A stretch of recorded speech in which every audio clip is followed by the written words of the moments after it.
मित्रों, जैसा कि हम सभी जानते हैं, अभी का जो युग चल रहा है उसे कलयुग माना जाता है। इस युग में हो रहे पापों के वजह से लोगों के मन में यह ख्याल उठता रहता है कि कलयुग का अंत कब और कैसे होगा। मित्रों, सनातन धर्म ग्रंथों के अनुसार 4 युग होते हैं: सतयुग, त्रेतायुग, द्वापर युग और कलयुग। हर युग का समय निर्धारित किया हुआ होता है। जब युग का निर्धारित किया हुआ समय पूर्ण हो जाता है तब युग परिवर्तन होता है। युग परिवर्तन के अनुसार सब कुछ बदल जाता है। युगों की आयु, इंसानों की आयु एवं उनके विकास एवं सभी जीव जंतु युग के अनुसार बदल जाते हैं। आयु एवं उनके विकास एवं सभी जीव जंतु युग के अनुसार बदल जाते हैं। तो आज हम बात करेंगे जो युग अभी चल रहा है, कलयुग के बारे में, कि कलयुग का समय पूर्ण होने पर इसका अंत किस प्रकार होगा। मित्रों, हिंदू धर्म एवं पुराणों के अनुसार कलयुग की आयु 4,32,000 साल बताई गई है। युगों की आयु हर युग में पाप बढ़ने पर समय अनुपात के द्वारा घटती चली जाती है। 4 युगों में प्रथम युग होता है सतयुग, जिसकी आयु 17,28,000 वर्ष की होती है। उसके बाद आता है त्रेतायुग, जिसकी आयु 12,96,000 वर्ष की हो जाती है। उसके बाद आता है द्वापर युग, जिसकी आयु 8,64,000 वर्ष की होती है। और अब चल रहा है कलियुग, जिसकी आयु 4,32,000 साल की है। शास्त्रों में सबसे पहला और सबसे बड़ा युग सतयुग माना गया है। यह 17,28,000 वर्ष का होता है। इसमें मनुष्य की आयु करीब 1,00,000 वर्ष के आसपास बताई गई है और इसकी लंबाई 32 फीट होती थी। इस युग में भगवान ने मत्स्य, कूर्म, 12 और नरसिंह के रूप में अवतार लिए थे। इस युग की मुद्रा रत्नमय और पात्र स्वर्ण के थे। इस युग में पाप 0% और पुण्य 100% हुआ करता था। इसी युग में सत्यवादी राजा हरिश्चंद्र भी हुए थे, जिन्होंने सत्य की रक्षा के लिए खुद के परिवार और अंत में खुद का बलिदान कर दिया था। सतयुग के बाद दूसरा बड़ा युग त्रेतायुग है। इसकी आयु करीब 12,96,000 वर्ष की बताई गई है। इस युग में मनुष्य की आयु लगभग 10,000 वर्ष की होती थी। मनुष्य की लंबाई 21 फीट होती थी। इसी युग में भगवान राम ने अवतार लिया था। इस युग में राम ने रावण का वध किया था। राम के अलावा वामन और परशुराम का भी अवतार हो गए थे। इस युग की मुद्रा और पात्र चांदी के थे। त्रेतायुग में पाप 25% और पुण्य 75% था। तीसरा युग, जिसे द्वापर युग कहा जाता है, इसकी आयु 8,64,000 वर्ष की थी और इसमें मनुष्य लगभग 1,000 वर्ष आयु तक जीवित रहते थे। इस युग में मनुष्य की लंबाई 11 फीट हुआ करती थी। इसी युग में भगवान ने श्री कृष्ण के अवतार में कंस का संहार किया था और महाभारत काल भी इसी युग में चला था। इस युग की मुद्रा चांदी और पात्र तांबे के थे। द्वापर युग में पाप की मात्रा बढ़कर आधी हो गई थी। उस समय पाप 50% है और पुण्य 50% हो गया था। शास्त्रों के अनुसार कलयुग को आखिरी और सबसे छोटा युग बताया गया है। इसकी कुल आयु करीब 4,32,000 वर्ष की है। मनुष्य की अधिकतम आयु 100 वर्ष के आसपास है और लंबाई 5 से 6 फीट तक है। आज के युग कलयुग में पाप बहुत अधिक बढ़ चुका है। इस युग में पाप की मात्रा 75% है और पुण्य 25% माना गया है। माना जाता है कि इस युग में भगवान कल्कि के रूप में एक ब्राह्मण परिवार में अवतरित होंगे। इस युग की मुद्रा लोहा और पात्र मिट्टी के बताए गए हैं। मित्रों, कलयुग का अंत एवं अंतिम चरण कैसा होगा, इसका उल्लेख पुराणों में मिलता है। तो चलिए जानते हैं कि कलयुग का अंत एवं अंतिम चरण कैसा होगा। हिंदू धर्म शास्त्र एवं श्रीमद् भागवत और भविष्य पुराण के अनुसार जब कलयुग अपनी चरम सीमा पर होगा तब कलयुग में पाप कर्म करने वाले मनुष्यों की संख्या अधिक से अधिक बढ़ जाएगी।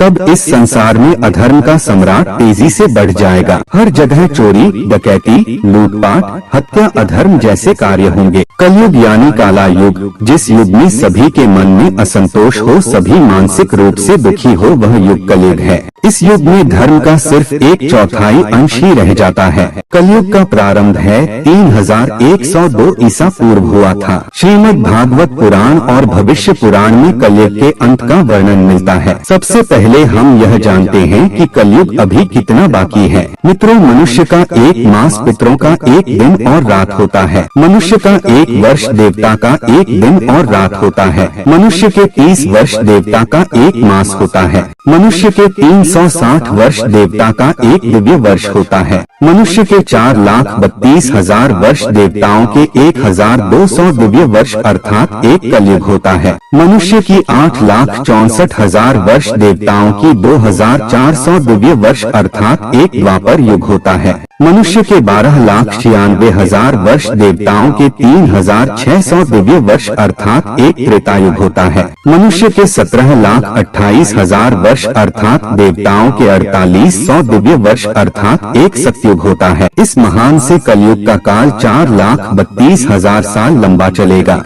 अभी कलयुग का प्रथम चरण चल रहा है। कलयुग का प्रारंभ 3,102 ईसा पूर्व से हुआ था, जब 5 ग्रह मंगल, बुध, शुक्र, बृहस्पति और शनि मेष राशि पर 0 डिग्री पर हो गए थे। इसका मतलब पहले की 3,102 वर्ष और अर्थात कलयुग अभी 5,125 वर्ष ही बीता है और 4,26,875 वर्ष अभी बाकी है। कलयुग के अंत में समाज हिंसक हो जाएगा। लोग एक दूसरे के संकट में सहायता नहीं करेंगे और इंसान की हत्या करने में जरा भी नहीं हिचकिचाएंगे। कलयुग के अंत में स्त्रियां अपने पति की इज्जत नहीं करेगी और पराये पुरुषों से संबंधित रखेगी। जो बलवान और धनवान होगा उसी का शासन होगा।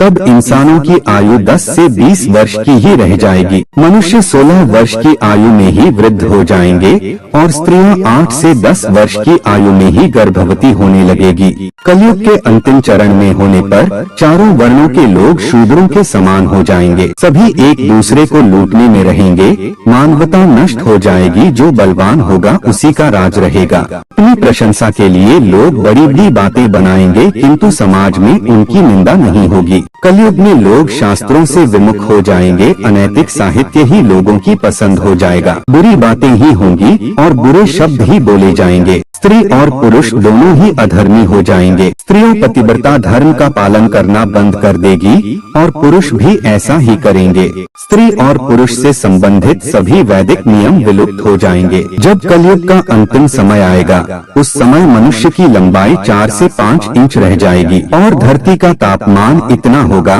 कि सभी लोग गड्ढे खोद कर रहेंगे। लोग भूख प्यास से मरने लगेंगे और गाय भैंस बकरी की तरह छोटी छोटी हो जाएंगे और दूध देना बंद कर देगी। पेड़ पौधे फल देना बंद कर देंगे और सूख कर नष्ट हो जाएंगे। पृथ्वी की भूमि की उपजाऊ अंश 5 से 7 फीट अंदर चले जाएंगे।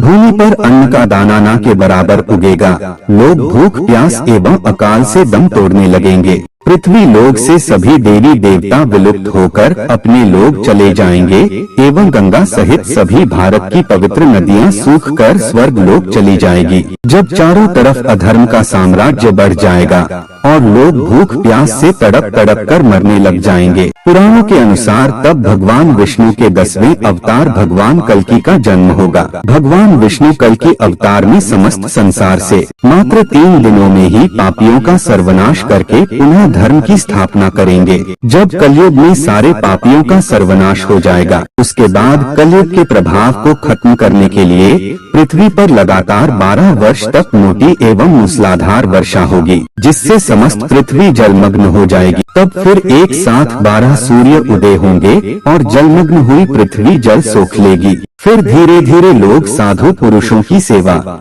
दान, सत्य एवं प्राणियों की सेवा में तत्पर होंगे। इससे धर्म की एक चरण की स्थापना होगी। उस धर्म से लोगों के कल्याण की प्राप्ति होगी, लोगों के गुणों में परिवर्तन होगा और धर्म से लाभ होने का अनुमान होने लगेगा। श्रेष्ठ क्या है, फिर इस बात पर विचार करने से धर्म ही श्रेष्ठ दिखाई देगा। जिस प्रकार धर्म की हानि हुई थी उसी प्रकार धीरे धीरे धर्म की वृद्धि प्राप्त होगी और धर्म को पूर्ण तरह से अपना लेने पर लोग सतयुग देखेंगे। तब फिर इस पृथ्वी पर नई भूमि एवं नए युग का निर्माण होगा जो सतयुग के नाम से जाना जाएगा। तब इस संसार में फिर से जीवन यापन संभव होगा। मित्रों, उम्मीद करता हूँ इस वीडियो से कलयुग के अंत के बारे में थोड़ा ज्ञान तो अवश्य मिला होगा। मित्रों, अगर हमारे चैनल पर नए दर्शक बनकर के आए हैं तो अपना आशीर्वाद प्रस्तुत करें।